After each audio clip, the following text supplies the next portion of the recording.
Hey guys, today I'm going to bring you along for a transformation that I absolutely loved. I brought a old unfinished concrete basement floor to looking absolutely stunning with just the power of painting and stenciling, so let's get right into the process.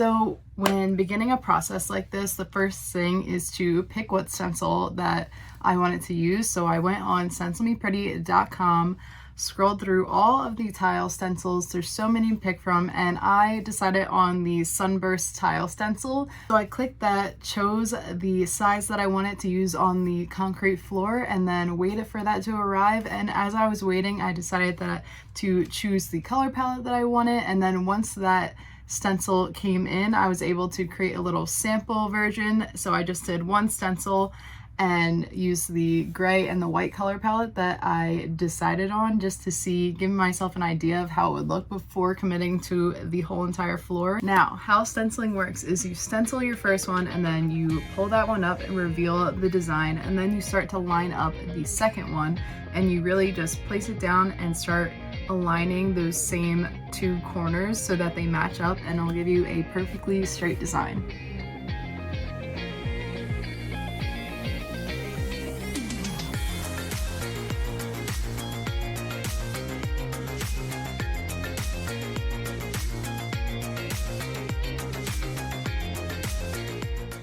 Another pro tip of stenciling a floor is to make sure that you're not stenciling yourself into a corner. So always start from the farthest point in the room and then move your way to the exit, just so you don't have to walk on all the wet paint.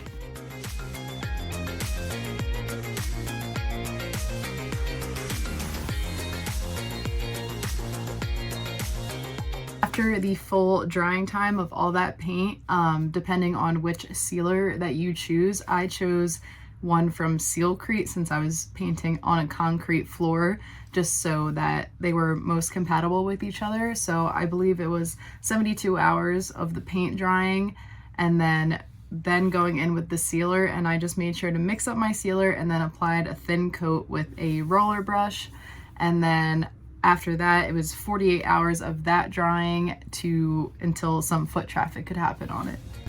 If you guys want to do this to your unfinished basement or tile floor, or stencil some walls in your house, you can head over to stencilingpretty.com to look at all of our collections of stencils, and you can pick out what you want. I hope you guys enjoyed this video, and I hope it inspires you for some of your future DIY projects.